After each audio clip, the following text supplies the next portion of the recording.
மக்களே வணக்கம் மக்களே. நமது தென்காசி மாவட்டத்தில் பார்த்தீங்க அப்படின்னா நாட்டார்பட்டி பகுதியில் உள்ள விவசாய மக்களின் ஒரு வேதனையான கருத்துக்கான பதிவு. அதாவது இந்தியாவின் முதுகெலும்பு என்று அழைக்கப்படக்கூடிய விவசாயம் தற்போது தமிழ்நாட்டில் அந்த எலும்பு ஒவ்வொன்றாக உடைந்து கொண்டிருக்கிறது என்பது இந்த விவசாய பெருமக்கள் தெரிவிக்கும் கருத்தில் இருந்து தெரிய வருகிறது.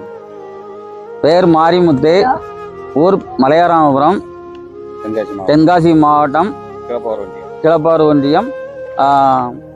நாட்டார்பட்டிக்கு தெற்கோடி, ரயில்வே கேட்டுக்கு மேற்கோடி வயக்காடு உள்ளது. ஆமாம், கடந்த 20-25 வருடமாக விவசாயம் பார்த்து வருகிறோம். ஆனால் எங்களுக்கு பெரிய அளவில் லாபம் கிடையாது, முன்னேற்றமும் கிடையாது. இப்போ மழை பெஞ்சு பொடியுள்ளி, பல்லாரி, தக்காளி பழம் அழுகல் கொடுத்துருது, விலையேற்றம் இருக்குது. ஆனால் பொருள்கள் உற்பத்தி அதிகமாக இருக்கும்போது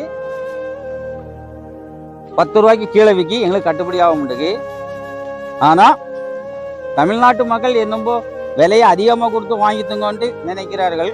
ஆனால் அப்படி செய்யக்கூடாது. இஷ்டம் இருந்தால் வாங்கி சாப்பிட வேண்டியதான். அதிகமாக ஒரு பொருளை விலையை வச்சு பார்த்தா தான் அதோட அருமை தெரியும். இப்போ நான் இந்த மழை சீசன் தக்காளி பழம் எங்கும் கிடையாது.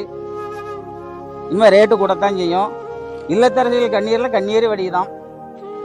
அப்படி பேட்டி போடக்கூடாது. அப்போ விவசாயிகள் நாங்கள் எங்க போக வேண்டும்? சரி, எங்களுக்கு என்ன ஆக்குறோம்? எங்களுக்கு எங்க பசியின் சாப்பாட்டுக்கு 10 மூட்டை நெல் போதும். மிச்ச நெல் சாப்பாடு யாருக்கு போகுது? ஏழை, அதாவது இடம் இல்லாத ஆட்களுக்கு தான் போகுது. அப்போ அவங்களுக்கு நாங்க உழைச்சி போடணும்னு என்ன இருக்கு? அப்போ அதுக்குரிய பொருளுக்கு எங்களுக்கு ரேட்டு வேணும் அப்படின்னு சொல்லணும். அது கடந்த ஒரு 5 ஆண்டுகளாக விவசாயத்துக்கு ஆள் பற்றாக்குறை இருக்கு. இப்போ 1 ஏக்கர் நம்ம நெல் நடணும்னா நடுற கூலி மட்டும் ஒரு 5000 ரூபா வருது. அதுபோக உங்களுக்கு தொழி அடிக்க, பாத்தி போட, 1 ஏக்கர் நட்டு முடிக்க ஒரு 20,000 ரூபா செலவு வரும். அதுக்கப்புறம் நம்ம மெயின்டைன்ஸ் பண்ணி மழை இல்லாமல் அதை அறுக்கணும்னா ஒரு 35,000 ரூபா வரும். எவ்வளோ நெல் விழுது 1 ஏக்கர்லன்னா? 35 மூடை அதிகம், அதை விட கம்மியாக தான் வரும். இது நாங்கள் அறுத்த உடனே அவங்க வாங்குற ரேட்டு 1000 ரூபாயிலேருந்து 1200 ரூபாய்க்குள்ள தான் வாங்குறாங்க. அப்போ எங்களுக்கு இந்த மெயின்டைன்ஸு, இந்த செலவுலாம் பார்க்கும்போது இது சேவையாக பண்ணத மாதிரி தான் இருக்குது. இதில் 10 பைசா இதில் வருமானம் கிடையாது. இப்போ நட வரவங்க அவங்க பஸ் வசதி இல்லைங்க, ஆட்டோவுக்கு நாங்கள் ரூபா கொடுப்போம். 350 ரூபா குருணிக்கு கொடுத்து, ஆட்டோவுக்கு ரூபா கொடுத்து, 1 ஏக்கருக்கு 2 ஆளுக்கு எக்ஸ்ட்ராவும் கொடுப்போம். நாங்கள் அந்த நெல்லை கொண்டு எங்களுக்கு இவ்வளவு தாங்கன்னு சொல்லி விற்க முடியல வியாபாரிட்ட. அவன் என்ன விலைக்கு கேட்கறானோ அன்னைக்கு அந்த விலைக்கு தான் கொடுக்கும். அதனால இது விவசாயத்துலேருந்து 1 ரூபா கூட எடுத்து ஒரு தங்கமோ நம்ம ஒரு அடுத்தால ஒரு நிலமோ வாங்க முடியாது. வாங்கின கடனே அடைக்க முடியல. அதனால ஒரு ஆளுக்கு வட்டி வாங்கி போட்டு இந்த ஊர்ல பல்லாரி எடுத்து போட்டு தாரேன்னாலும் பல்லாரி விவசாயம் அந்த முகம் அவ்வளோ அழுகி போச்சு. ஒரு 8 மணி பல்லாரியே எடுக்கல. அதுக்கு மெயின்டெனன்ஸ் செலவு என்ன வந்திருக்குது?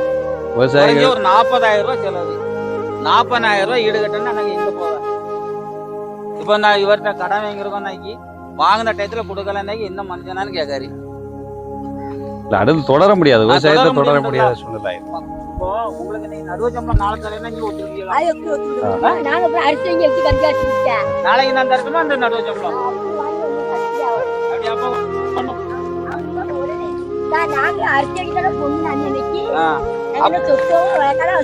இந்த வண்டி தொழில் அடிச்ச வண்டிக்காரங்களும் உடனே கேட்காங்க. அந்த வரப்பு விட்டு வர உடனே கேட்காரு. அப்ப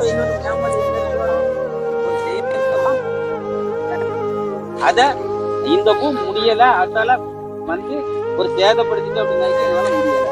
சேதப்படுத்த விடுங்க, ஒரு தரமான எப்படி ஏமா இந்த நெல்லை அறுப்பறுத்து வித்து தங்க வாங்க வேண்டியதானே?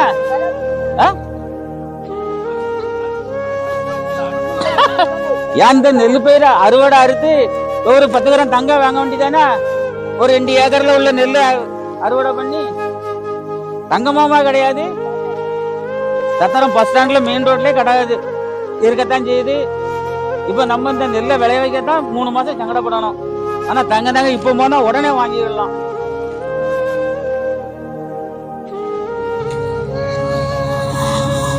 5 மணி வரை நின்னாதான் எங்களுக்கு 300 ரூபாய் சம்பளம்.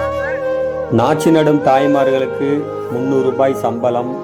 விலைவாசி ஏற்றமான இந்த சமூகத்தில் விவசாயத்தில் முதலீடு செய்யும் விவசாயிகளுக்கு கடனே மிற்றம். இந்த நிலையை வைத்துவிட்டு நீங்கள் எத்தனை ஆட்சிகள் செய்தாலும் காட்சிகளே, எந்த அரசியல்வாதிகள் இருந்தாலும் நீங்கள் ஆளுமை அற்றவர்களே. என்பதை மனதில் வைத்துக்கொண்டு விவசாயத்தில் முன்னேற்றம் பெற்று நாடு நலம் பெற விவசாயம் காப்போம், விவசாயத்தை செழித்தோங்க முயற்சி எடுப்போம்.